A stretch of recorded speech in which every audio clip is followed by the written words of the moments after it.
Bom dia, meus amigos. Mais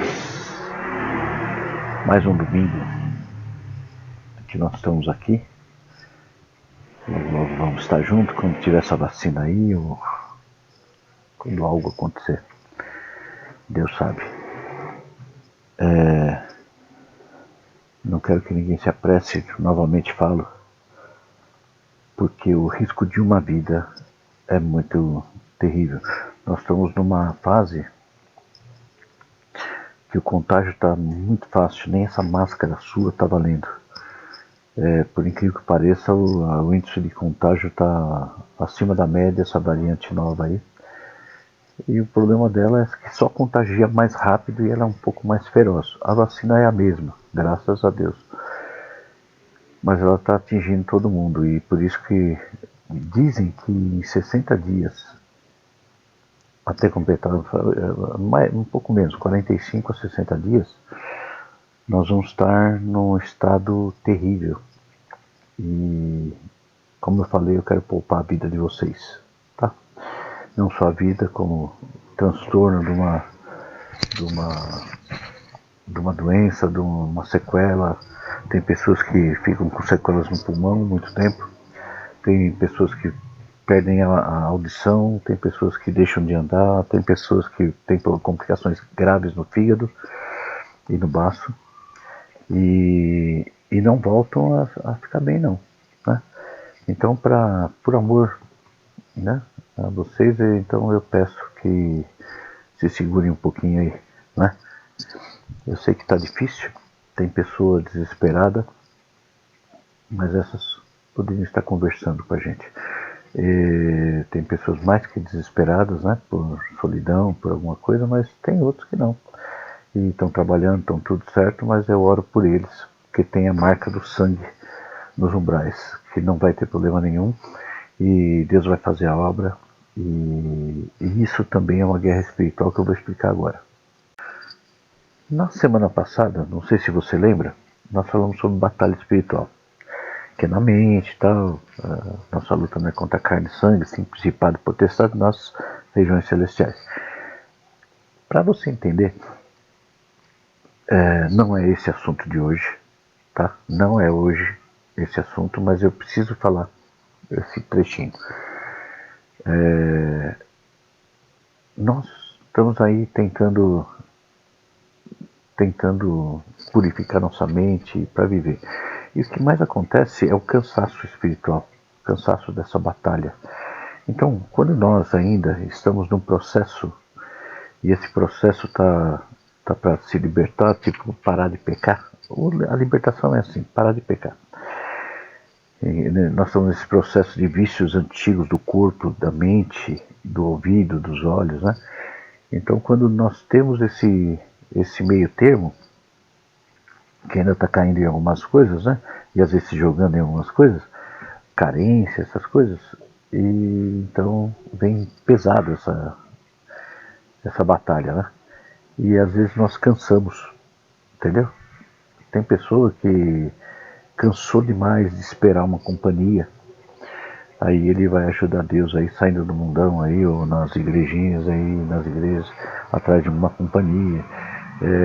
Tem pessoa que desesperada por dinheiro, que não consegue acertar sua vida financeira, então ele desiste e se entrega na mente. Tem pessoa que tem problema com o marido, com a esposa, com isso, aquilo, e ele desiste, né?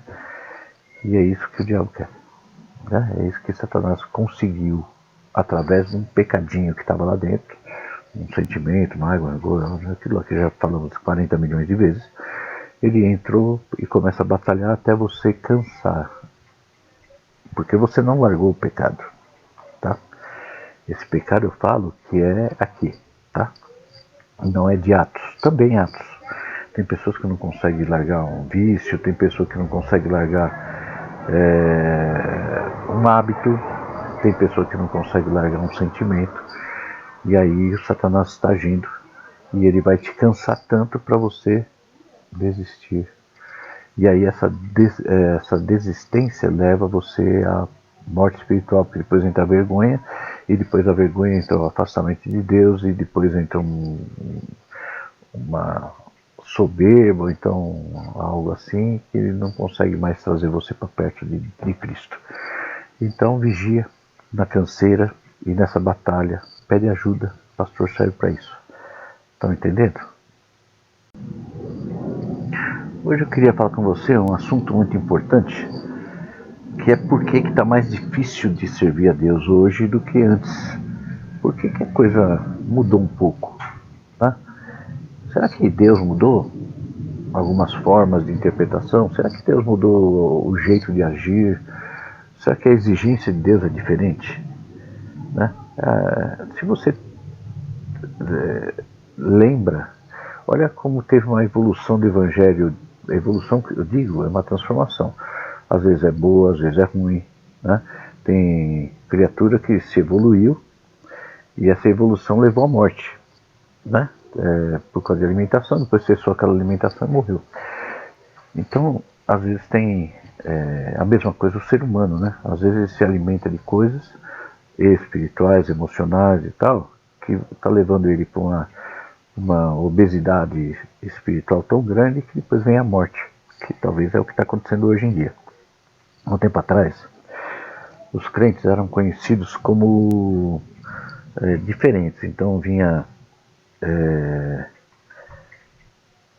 roupa, cabelo, jeito de andar, eles não se envolviam de forma nenhuma com alguma coisa, ou com pessoas. Né? Pensa, na década de 70, 60, você vê que existe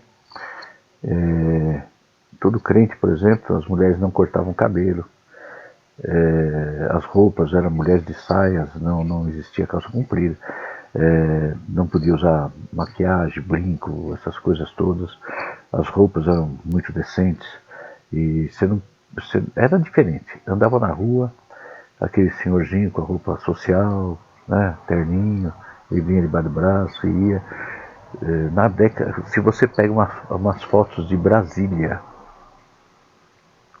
na Constituição de Brasília de 1959 e 58, 60, nessa época aí, você vê muitos trabalhadores braçais cavando buracos e coisas assim, usando terno e gravata. Por incrível que pareça, é verdade. Pega lá, Construção de Brasília, vê as fotos lá que você vai ver. Por quê? Porque eles achavam que eles tinham que se vestir dignamente, né? Ou se vestir de uma forma diferente. Isso é certo? Isso é errado? Então, é certo e é errado. Eles teriam que ser conhecidos como diferentes, pessoas que vencem a própria carne, e então eles demonstravam isso de uma forma diferente, tá? Se você for lembrar, um dos grandes personagens aí do Novo Testamento, porque eu sempre tive muito interesse, foi Pedro, né? Então ele teve que se esforçar, né, arduamente para vencer coisas do mundo e preparar-se para ser uma testemunha, né, de um mestre do Evangelho de Jesus, né, o Cristo, né. Há uma lição muito interessante, se você ver, quanto o relacionamento, né, entre o Salvador e Pedro nas horas finais, né, antes do julgamento da crucificação de Jesus, né. Então Pedro estava lá falando com Jesus, os dois estavam juntos lá, e ele falou: não, Senhor, porque eu vou com você até no fundo do mar, né, então. E aí Jesus falou assim: em verdade vos digo, nesta mesma noite, antes que o galo cante, 3 vezes me negarás. Então disse Pedro: ainda que me seja mister morrer contigo, não te negarei. Isso está em Mateus 26, verso 34 e 35. Então a nossa fala tem que revelar quem somos. Então, chegaram aqueles momentos aí fatídicos, né, que Pedro não se identificou como discípulo do Salvador, mas seu amor por ele exigiu que estivesse presente no julgamento para ver o que acontecia. Então ele estava lá vendo, ele não conseguia largar aquilo, ele estava vendo, mas ele não conseguia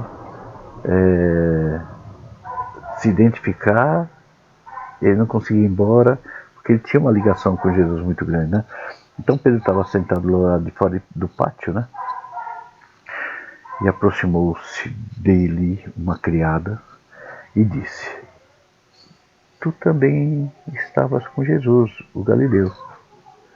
Então, mas ele negou diante de todos, dizendo: Não, eu nem sei o que você está falando. E saindo para o vestíbulo, seria um vestiário, será? Sei lá. Outra criada ouviu e disse aos que ali estavam: Esse também estava com Jesus, o Nazareno. Lógico, todo mundo estava vendo, né? Ele negou outra vez com juramento: Não conheço tal homem. Com juramento: Eu juro que não conheço tal homem. Daí a pouco aproximou-se os que estavam ali e disseram a Pedro: Verdadeiramente também tu és deles, pois tua fala te denuncia. Que legal, né? Tua fala te denuncia. Então começou ele a praguejar, qual a situação? A praguejar e jurar, dizendo: Não conheço esse homem. Imediatamente o galo cantou. Praguejar e jurar. Aí cantou o galo, aí Pedro lembrou, né, da palavra de Jesus que dissera: Antes que o galo cante 3 vezes, me negarás. E saindo dali chorou amargamente. Como é que pode isso, né? Uma pessoa ser conhecida pelo jeito de falar, né? Antigamente também era diferente, porque o povo escolhido ele falava diferente, ele falava calmo, ele falava de uma forma e ele era dominante, ele não estava preocupado com o mundo, as mídias sociais não existiam, então ele era menos contaminado, ele conseguia programar sua mente. Então você via aquele casal com os filhos andando, porque não tinha tanto carro, andava-se muito a pé. As igrejas eram um pouco longe, mas eles iam a pé, porque a necessidade era outra, né? E a coisa foi mudando, foi mudando. Houve a geração da década de 70, os hippies e tal, as coisas assim. Eu lembro que na década de início de 80, e 73 a 80, que eu lembro, houve um movimento muito grande nas igrejas de música e começou um conjunto chamado Os Ligados, né? E não tem nada de era simplesmente eles se vestiam como o mundo e tocavam como o mundo, mas a música era boa, mas eles queriam se parecer com o mundo, porque foi a época dos Beatles, né? E eles tinham a aparência dos Beatles, o jeito de se vestir e tal. Então a igreja tradicional começou a olhar bem de longe e não começou a deixar esse movimento tomar forma, né? Tomar vulto. Houve também algumas seitas surgindo, que é os meninos de Deus e tal, que eram adolescentes e jovens que cantavam músicas bonitinhas, né? Que na verdade era um grupo dissidente da católica que cantavam bastante música e tal, e era bonito, tal, gostoso, mas era para se assemelhar ao mundo, separando o mundo, tal, é alguma coisa louca aí que não dá para entender. Aí chegou a década de 80, decadência, né? Houve muita coisa errada dentro das igrejas, na década de 70 para 80. O mundo tentou entrar dentro da igreja e conseguiu. Então, ninguém queria mais se parecer com os crentes. houve assim um chamado muito grande para a gente se parecer com o mundo, e é o que está até hoje. As pessoas não davam importância para se parecer com o povo antigo da igreja, e sim começou-se ser igual, tipo, ninguém sabia que a pessoa era crente ou não. Antigamente, na década de 60, quando alguém sabia que a pessoa era crente, evangélico, sei lá o nome, a pessoa não pedia garantias para venda, a pessoa falava assim, não, você quer, pode levar, depois você não paga, não tem problema não. O que acontece? Se confiava, porque um crente, ele era proibido por ele, por Deus e pela comunidade da igreja, proibido a errar, a dever, a fazer alguma coisa errada. Era proibido, proibido. E ele levava aquilo lá muito fielmente, né? Hoje é muito diferente, né? Porque se você entende como mudou as coisas, o crente ele é considerado ladrão, enrolão, problemático, e todas as coisas que você imagina, ele tem fama, e com razão. Na década de 80, houve um movimento gospel por algumas igrejas que deixava o crente acima da média. E aí foi falado que o crente podia todas as coisas naquele que fortalece. Podia fazer dívidas, que Deus ia dar um jeito. Veio um missionário de fora, falando sobre fé, e ele propagou entre as igrejas que tudo que você pedir, Deus faria, né? Então, se você quisesse um carro, você punha lá, ia comprar um carro, e Deus ia se virar e pagar, né? E aí começou esse movimento que perdura até hoje. Até no grupo de oração, quem participou da oração na sexta-feira, tem um caso aí que uma pessoa está alugando uma casa e a pessoa é da Umbanda, né? E ela já foi, e aí conversando lá, a pessoa falou assim, mas eu já fui evangélica. Como assim? Como? Por quê? Porque ele foi chamado para uma igreja e aí a igreja só pedia dinheiro e falava que ela ia conseguir tudo se desse dinheiro, e não conseguiu, e ela ficou decepcionada. Por isso que eu falo que é muito importante, como que eu vou mandar um ser humano para uma igreja mais próxima da sua casa? Imagina o que ia acontecer com muita conversão. Então, eu falo exatamente o que é e para a pessoa não ter problema. Então, hoje em dia você pode ver as maiorias das pessoas que estão mal espiritualmente, elas têm uma ligação muito forte com o mundo, porque aquilo está enraizado, e a batalha da mente que a gente prega tanto, de não querer o errado, de não pensar o errado, isso já está tão impregnado na vida da pessoa que ele não consegue. Olha o que diz em 1 João 2,15. Então dá uma olhadinha. Você está abrindo aí? Espera um segundinho. É 1 João 2,15. Dá um pausezinho se precisar. Não ameis o mundo, nem as coisas que há no mundo. Se alguém amar o mundo, o amor do Pai não está nele. Porque tudo que há no mundo, agora vem, a concupiscência da carne, a concupiscência dos olhos, a soberba da vida, não procede do Pai, mas procede do mundo. O que é isso aí? Porque tudo que há no mundo, vírgula. Então, tudo que há no mundo Não é casa, carro, não é isso, nessas motos que fica passando toda hora aqui na frente da minha casa agora, porque abriu uma pizzaria no final aí, estamos na roça. Então não é isso que é convivência, casas gigantes, conforto, carros luxuosos. Não, isso não seria nem problema.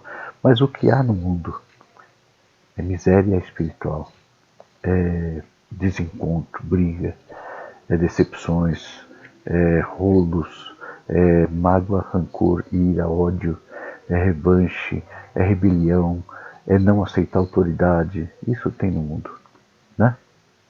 A concupiscência da carne, que é isso? Você abandonar o certo por prazeres que o Satanás fica na tua mente martelando que é bom, que seria necessário. A concupiscência dos olhos, você ficar sendo seduzido por coisas, de tanto você olhar. Eu, eu, se começar a assistir algum vídeo relacionado a fazer alguma coisa, máquina, eu fico com vontade de comprar uma máquina e produzir alguma coisa. Está no meu sangue. Mas isso morreu. Se pega uma ferramenta, eu tenho, né? A pornografia é a mesma coisa. Você vê como o pecado é relativo a alguma coisa? Então pensa, tudo que te atrai, que vai levar você a desvirtuar a tua ideia, é o pecado, é concupiscência dos olhos, você está entendendo? Então tudo que você começa a olhar e gosta, né? Eu comecei a assistir um monte de coisinhas sobre camping e eu fiquei apaixonado. Apaixonado. Aqueles carros transformados em um monte de coisa e eu fiquei apaixonado por isso. Só que não ia dar tempo de fazer, né? Ia ser diferente. Então foi por isso que foi cortado para evitar. Aí você tem que entender assim, eu fiquei apaixonado e eu fiz até um trailer, vocês sabem, né? Fiz um trailerzinho lá em casa e tal, tá? Aqui em casa. E tava bonzinho, mas eu percebi que ia atrapalhar a minha vida.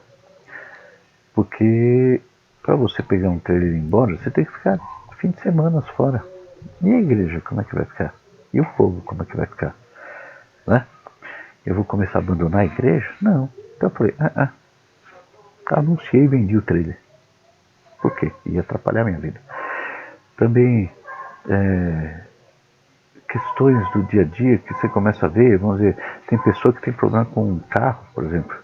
Se ele começa a ficar assistindo vídeos de carros e carros, de motos, de mulheres assistindo coisa de moda, a mente, a concupiscência começa a tomar conta. Aí você começa a tomar direções diferentes. Isso chama-se concupiscência dos olhos. Vocês estão me entendendo? Então, não ameis o mundo nem as coisas que há no mundo. Então, que sentido faz eu dizer que torço pro Palmeiras, né? Que até que enfim ganharam um títulozinho. Mas eu me comporto como um torcedor do Corinthians. Visto a camisa do Corinthians, me sinto na arquibancada do Corinthians, no estádio, etc. Né? Se sou palmeirense, que não sou, essa minha identidade deve ser clara para todos. Né? Do mesmo modo, se somos filhos de Deus, temos que vestir a camisa de Cristo e não a do mundo. De que adianta dissermos que somos cristãos se as nossas atitudes não demonstram isso? Você já entendeu ou não? Né? Tem muita gente que se esconde, ela na firma é aquela que fala mais bobeira, mais palavrão, é o que brinca errado, é o que... Cristo nunca deixou de brincar, de fazer, de ser alegre, não é isso. Mas ele não brincava da forma errada. Né? Então Deus é glorificado em nossas vidas quando nossas atitudes, nossa identidade influenciam outras pessoas, a nossa cultura. Jesus disse que devemos ser sal. Né? O sal dá sabor, alimento, ao alimento, né? Sem sal o alimento fica sem graça, né? Sem sabor. O que será do mundo sem nós, né? Nós, por meio da capacitação do Espírito Santo, somos os responsáveis em dar algum equilíbrio a este mundo caído, né? E isso acontece ao andarmos na contramão. Pensa, eu fiquei um pouco cheio assim, né? às vezes eu sou chamado em alguns lugares, né, para falar com algumas pessoas. E quando eu chego, às vezes a pessoa fala assim, nossa, o senhor que é o pastor Eliezer e tal, né? Tá estranho, né? Vocês me conhecem, né? Por que? Eu falo assim, mas por que eu sou pastor Eliezer? Assim, você falou desse...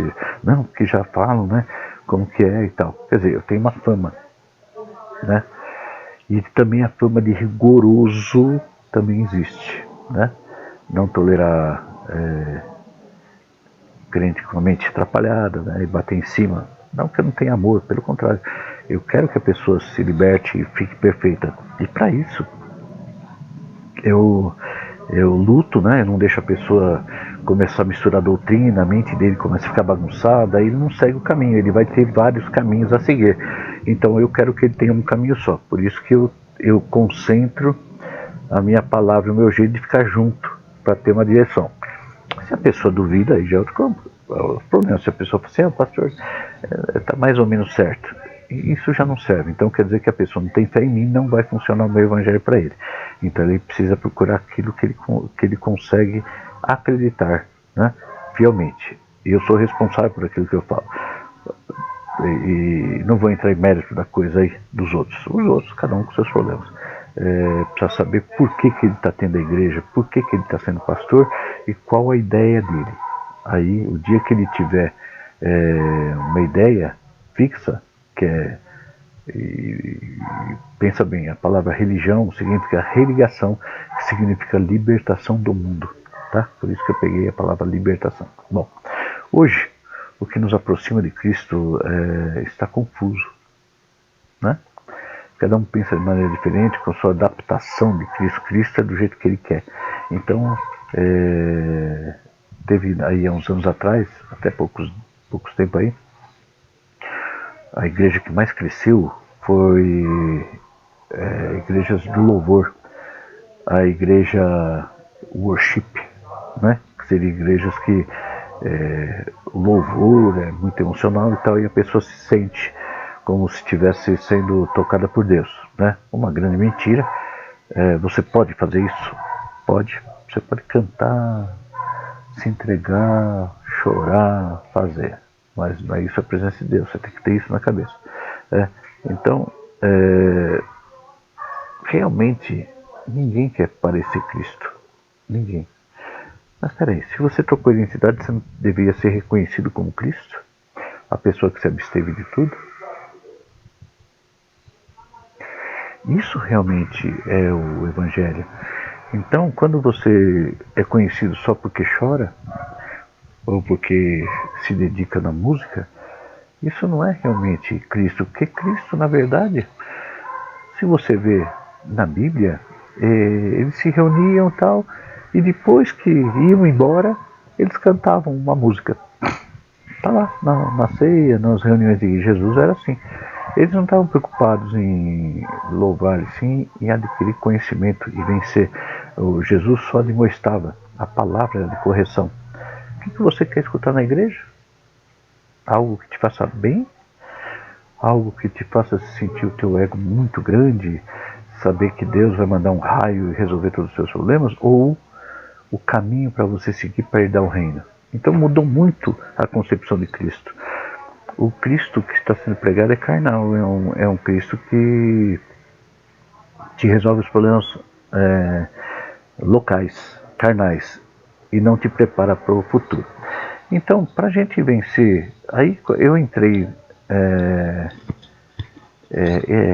no assunto há uns anos atrás, que ele veio ensinar a mudar tudo e a maneira de pensar também, né?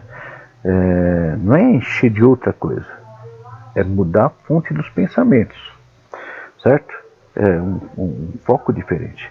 Pensa, Jesus ele não veio trazer assim, vamos acrescentar no teu mundo, não há mesmo mundo, nem as coisas que no mundo há. Se alguém ama o mundo, o amor do Pai não está nele. Calma. Ele não veio acrescentar nesse mundo uma coisa dele. Ele veio fazer você mudar o teu gosto e a fonte dos pensamentos, certo? Mudar as fontes dos pensamentos é quando sua mente já teve a metanoia, que foi pregado aí. Pensa bem, mudar a fonte como que eu posso mudar a fonte dos pensamentos? Quando você muda a tua natureza, entendeu? Pensa bem, a tua natureza, ela vem, a tua natureza vem querendo coisas da alimenta a tua alma violentamente. E aí eu fico falando para você brecar teu pensamento e mudar teu pensamento. Aí muita gente usa uma técnica que não funciona, que é tentar pensar em outra coisa. Mas pode ser do Satanás também outra coisa, concorda? Tentar pensar uma coisa para cobrir outro pensamento. Então a pessoa está falando assim, eu tô com medo, tô com medo, tô com medo, tô com medo. Aí, não, eu não tô com medo porque isso aqui. Não, isso não. Você tem que mudar a tua natureza. O que eu estou ouvindo é mentira do Satanás, porque ele é mentiroso desde o princípio. Eu não confio no que o Satanás fala na minha vida. E se tem Satanás falando na minha mente é porque meu coração tem algo dele e eu preciso mudar. E aí começa aquele desespero de mudar a parte interna, né? De tirar a fonte dos pensamentos ruins e mudar a fonte dos pensamentos para colocar Cristo total.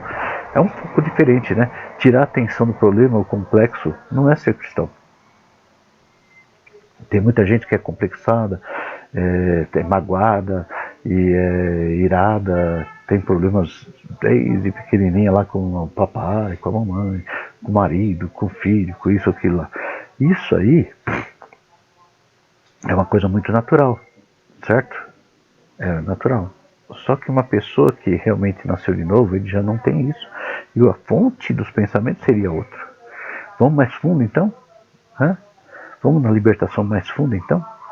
Ainda vem pensamentos dessa forma? A fonte está contaminada, águas amargas. Lembra lá do deserto? Olha, para você ter uma ideia, quando Moisés tocou na pedra, aquele lugar era conhecido como... Não é isso.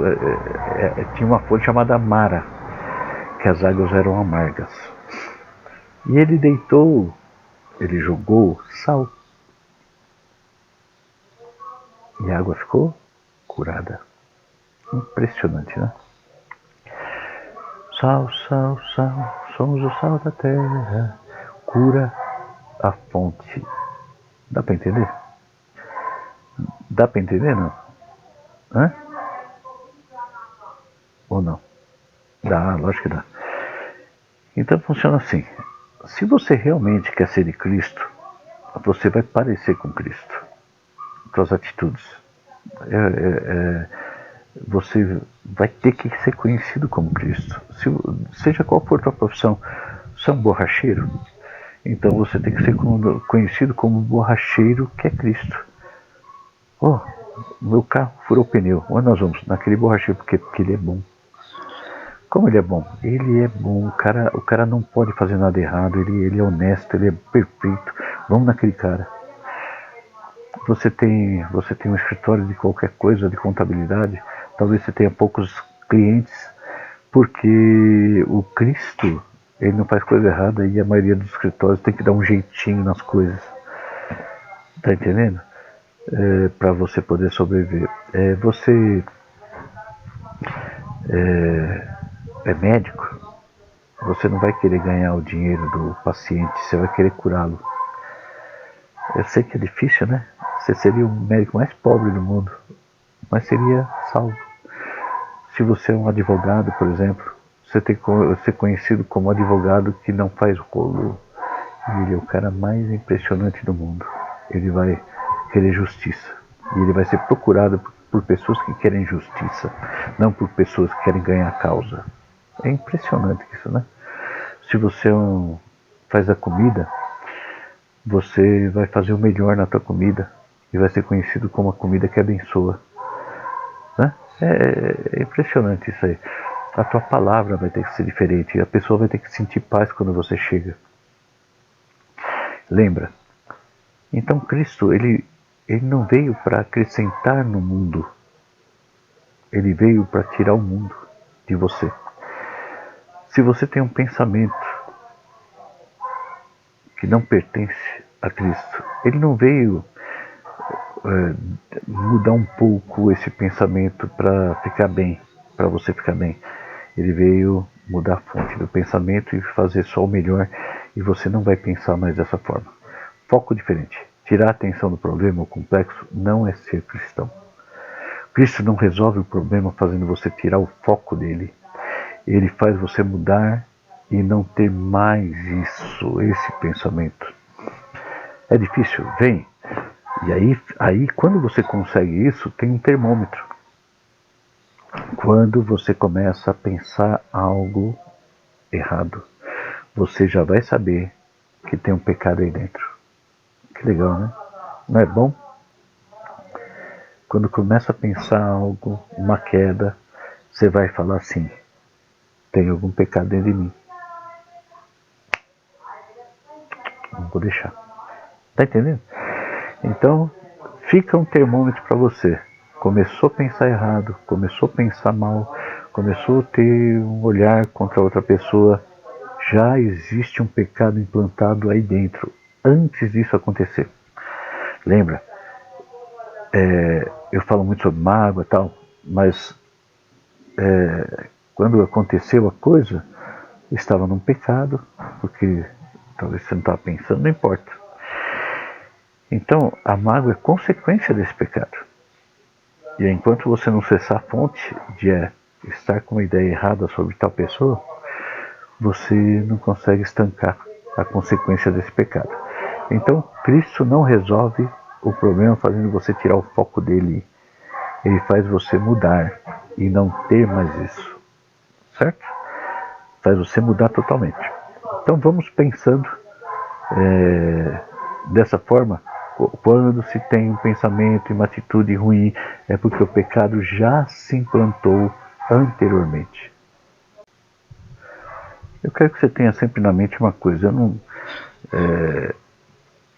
não ganho por quantidade, nem por o que a igreja arrecada, nem nada. Eu ganho por pessoas salvas. Eu preciso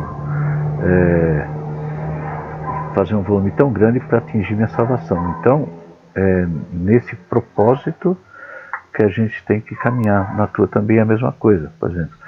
Não tem mais nada importante do que atingir a salvação. Lembra? Eu estou com 60 agora. Daqui 15 anos eu vou estar com 75. 15 anos foi desde que eu abri a igreja.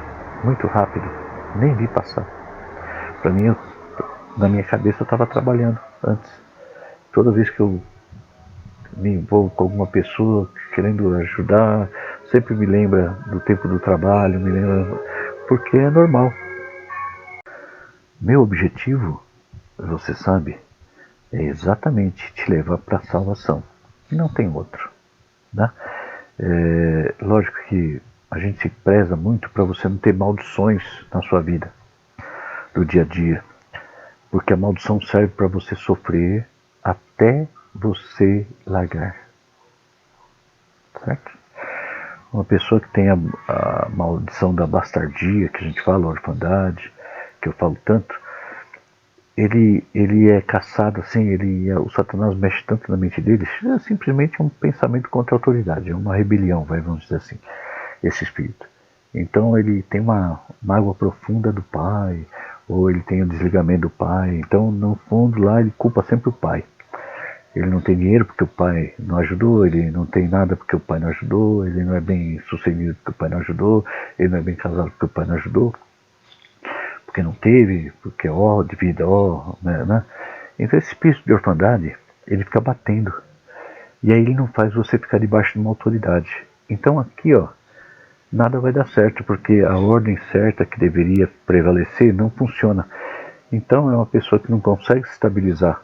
Ele fica com vontades, por exemplo, na questão de companhia, por exemplo. Então quando a gente fala assim, Deus é competente para você, ele não é capaz de te mandar as pessoas certas em volta para você casar. Então você tem que ajudar Deus, porque Ele é muito incompetente, né? E aí quando a gente fala isso, a gente percebe que tem pessoas que não têm nenhuma fé em Deus.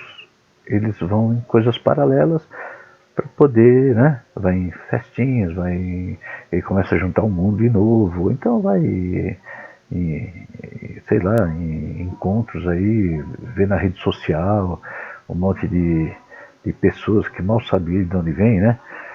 Pode ser que dê certo, pode ser que não sei, não importa. Mas ele não confia em Deus. Então as coisas são bem complicadas, né? Isso é orfandade. Essas pessoas não duram muito em nada e é capaz de perder tudo que tem, porque ele vai ficar revoltado quando ele não consegue as coisas carnais. Ele se revolta, então ele larga isso, larga aquilo, o chefe começa a brigar, ele larga emprego, e o chefe faz isso, ele também diz, a mulher bate e tal, e começa tudo a atrapalhar. O carro começa a quebrar porque ele não quer consertar direito, porque ele não aceita a palavra do mecânico, tudo. Entendeu? Quando a gente leva um carro no mecânico, o mecânico é autoridade sobre nós, porque ele está falando que é certo ou errado. O cara que é atrapalhado, ele já não leva num bom mecânico, ele leva no que consegue.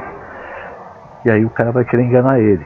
Ele tem dúvida, aí não manda consertar direito, aí não faz direito, aí é aquela bola de neve. O carro está sempre quebrando, o carro está sempre acontecendo. Está entendendo? Então o espírito que a gente luta é para que não tenha problemas na tua vida. Não tenha problema no cotidiano. Para quê? Para você cansar. Porque o homem cansado espiritualmente toma decisões erradas. Eu já preguei sobre isso. Então, para que serve essa bagunça na mente? Esse ataque tão grande na mente contra a autoridade, contra pessoas, contra isso, contra aquilo? Serve para você cansar. Aí desistir das coisas. Já falei. Amém, pessoal? Que Deus te abençoe e te guarde. Fica firme. Eu sei que tem muitas igrejas abertas aí. Muitas igrejas abertas. E eles vão ser responsáveis por tudo. Sabe o que acontece, povo? Nós não podemos ter responsabilidade sobre morte de ninguém, né? E a ordem primeira, por que a igreja foi aberta assim na época de pandemia? Porque tem pessoas que se matam sem a igreja. São pessoas que não entenderam a conversão, né? Se você está desesperado, é porque você não entendeu a conversão, entendeu? Então você não é convertido, você é um cara que enche a alma, só que a alma morre. Você tem que estar firme, pô. Lembra? E se você estivesse dentro de uma caverna e não pudesse ouvir nada do Evangelho? E se você morasse na China, na Tunísia, como eu falo, no meio de um país árabe, que é um país muçulmano, que se você abrisse sua boca, você era morto, que não pode se reunir, como estaria o teu Evangelho hoje? Pô. Se você estivesse em algumas regiões da Rússia, será que por acaso você resistiria um mês? 2 anos, como nós estamos vivendo quase? Já passou 1 ano. Será que você iria resistir aí o Evangelho de verdade? E teu propósito com Cristo ia manter? Essa é a prova que eu também concordo em fazer. Tipo, eu estava muito ansioso de manter a igreja aberta. Por causa das pessoas, né? Nós vamos perder pessoas. Aí Cristo só falou para mim assim, eles nunca estiveram. O verdadeiro Evangelho, ele é a prova de isolamento. Ele é a prova da caverna. Ele é a prova de tempo. Ele é a prova de tudo, né? Se a pessoa é abençoada, ele está curtindo até, poxa, não tenho a obrigação de ir na igreja, eu vou curtir minha família, eu vou fazer o meu culto aqui na minha casa, eu vou viver essa palavra onde eu estou, né? E não está preocupado em alimento falso da alma, né? E se algum não entendeu, pergunta para mim. Se você não pergunta, como é que eu vou falar, né? Então fica na liberdade. Deus te abençoe e te guarde. Sobre ti resplandeça o rosto do Senhor. Eu quero que você seja abençoado, que você cultive realmente Cristo na tua vida, que você seja conhecido como Cristo e não como uma pessoa do mundo que gosta de Deus.